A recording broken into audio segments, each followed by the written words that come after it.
Hi, I was wondering if any of you like to watch movies or television shows about crime families, like crime bosses and maybe the mafia or like the Irish mob or maybe even the Japanese mafia, stuff like that. If you like to watch those shows, you will get a pretty good idea, I think, of what the content we're going to be talking about today is. We're going to be learning about how the shogunate it gets installed into Japan, and how the shogun then tries to make sure that he's got control over everybody without causing any big problems, and making sure that his position is not only strong but it's also safe. Now, the reason we're going to attach that to maybe movies about the mob and the mafia and stuff like that is because they sometimes work in similar ways.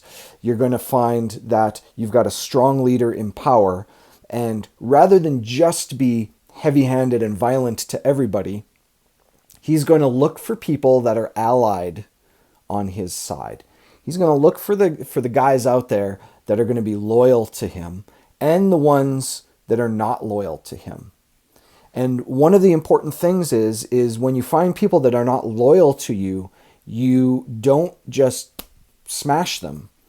You just pay close attention to them to make sure that you always remind them who's really in charge. That way they stay on your side. You're always a little suspicious of them, but you're not outright causing them to be violent back to you. You're not giving them a reason to hate you. You're just giving them a reason to keep them in order. And we're going to see how that kind of happens in Japan today. It's an interesting parallel if you like to watch those shows, and you probably know what I'm talking about. If you don't like to watch those shows, then maybe you have no clue. But that's what we're going to see inside. So it's a beautiful sunny day. It's kind of cold out right now as I'm recording this, but I hope you have a good time. I'll be talking to you as I go about how to work on your Cornell notes through this section so that you get a good idea of what you're doing with Cornell notes as you write and watch these slides. I'll see you inside.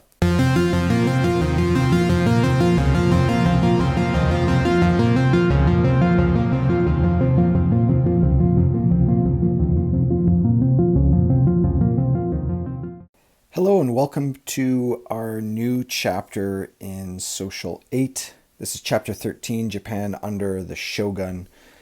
We're kind of calling this Power and Control. What we're looking at in this first section of notes today is I can explain how the Shogun carefully controlled Japanese politics and society. If you can do this by the time we're done, then you know that you've understood the section well. In this one, we're going to be focusing on getting those note-taking skills down. So as I go, I'll be mentioning to you how to structure your notes and how to look at doing your Cornell notes as you go. We've already read the opening story in class. We've taken a look at this. If you are in the EAP classes, you missed that day, but you can read the story on your own and notice that we've got two vocab words that we need to focus on. One is the shogun, which is the military ruler of Japan, and the ronin, which are warriors without a master. Now, as you're doing your Cornell notes for this, you're going to set up your page as normal. And I would put these first two words in your regular notes section. Okay?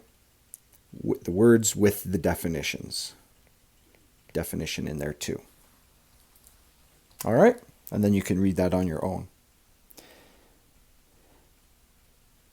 There is a video here available. We're not going to watch it right now, but I will post that up for you to be able to watch. It is just a retelling of that opening story. Now, who cares about these 47 ronin? We spoke a little bit about this in class, but really understanding this story is to understand Japan in general. So in your notes, this is what's going to be the title of this first section. So again, if you're doing your Cornell notes, the significance of the 47 ronin, this title up here at the top will be in your notes after those two vocab words. Significance, you're going to kind of write that as the bigger thing. Then these bullets, you're going to put underneath as a subsection. So the significance of the 47 Ronin is to understand them, right? You understand Japan. If you get this, then you got a lot of the basic ideas of what we're talking about. Well, this story takes place during the Edo or the Tokugawa period of Japanese history. It lasts from about 1600 to 1868, so about 260 years, 268 years. In the 100 years before that period, though, Japan had been locked in almost constant warfare between these daimyo nobles. They competed for power and territory. These nobles battled over which lands they wanted, who was in control, what was going on. In the very introduction video that we saw, that big history of Japan, this would have been in the era where all the different little sub-regions were fighting each other. And this is the daimyo nobles. When the Tokugawa shogunate ended this chaos, they were able to then control Japan. And the 47 Ronin during this period is part of this understanding of how they can take control and consolidate power. Now, as I go, I'm probably going to go faster than you're able to write down these notes. You can always refer to this video later or take a look at the slideshow online to be able to finish up your notes. If you need to just pause the video at any point, you can do that.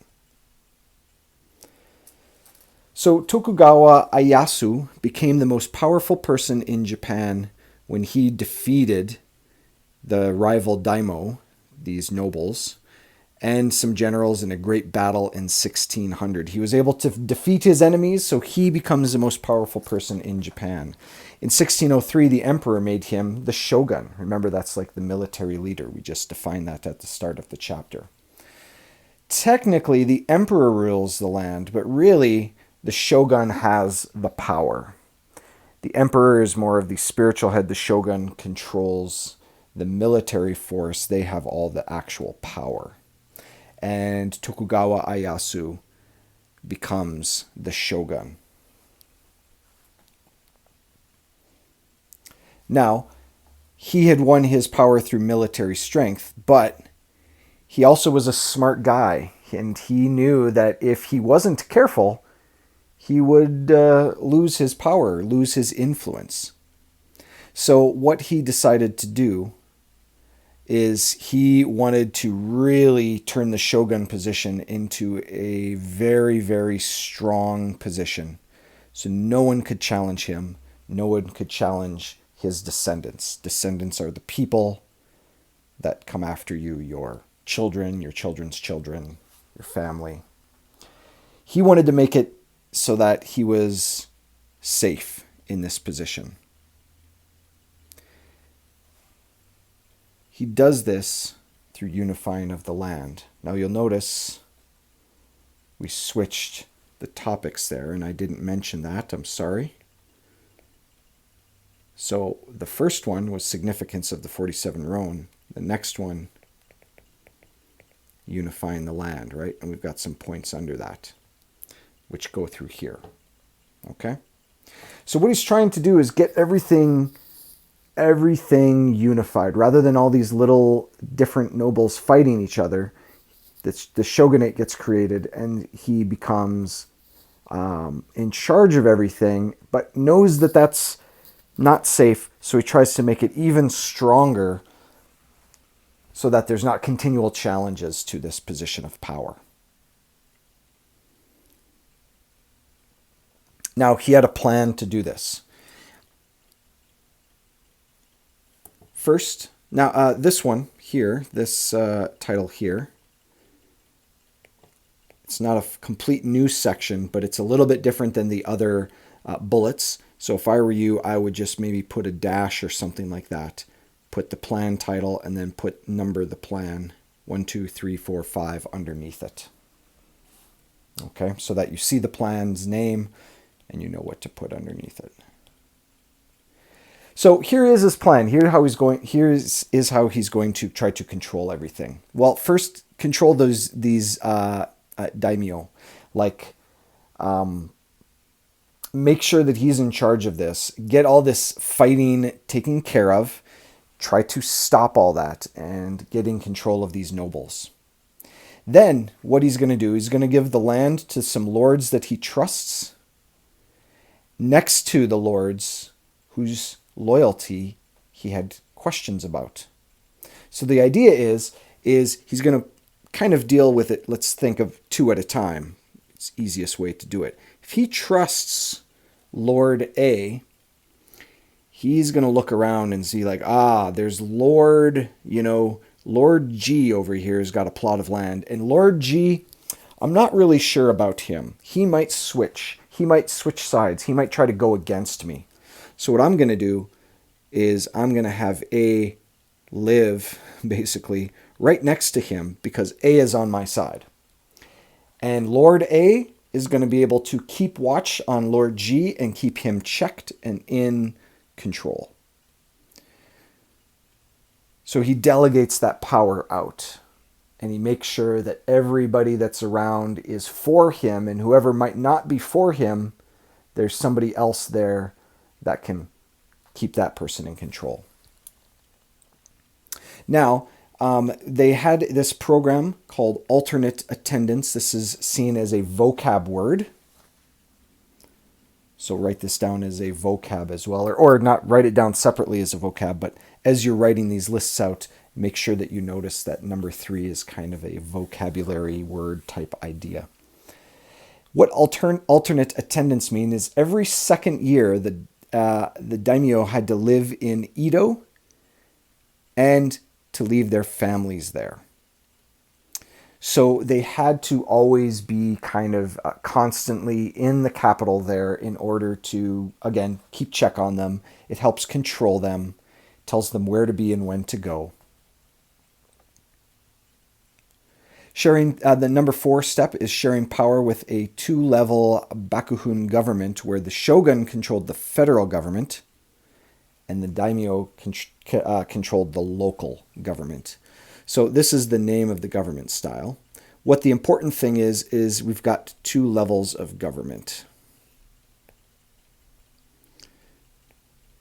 The federal government, that is the government over the whole country. This would be like Justin Trudeau and all of the MPs and stuff in Ottawa. This would be the control of the whole country. Local would be more like a provincial government or even an Edmonton government, okay? So the shogun would look over everything.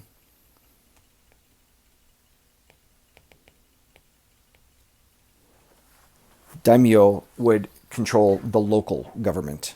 That still gives the daimyo nobles some control over something. They're not completely stripped of any power. They have control over that local government, so they have some say in what happens. But they are still controlled themselves by the shogun for the whole of Japan. That was part of his plan. Give them a little bit of power, but not too much power. And number 5 was strict laws about dress, marriage. Whoops, there's a spelling mistake there. That should be marriage. And building, money, stuff like that. Very strict laws so that they knew exactly what they had to do. Again, part of that control is making sure that they had to dress a certain way, look a certain way, act a certain way, stuff like that.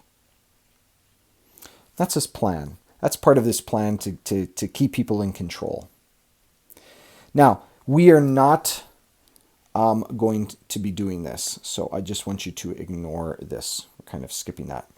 The next section we're going to be looking at next time in our notes is feudal society. So everything up before this, in terms of the slideshow notes, is all going to be under that first section that you did, okay? So feudal society will be a whole new section. So I believe we had 2 parts under that. We had the steps of control 1 through 5. All that's under that first section that we did. Focusing on getting your notes correct for Cornell notes. Okay, and that is going to lead us for today. We'll be back next class with some more slides to continue on with. I will see you then. Have a great weekend.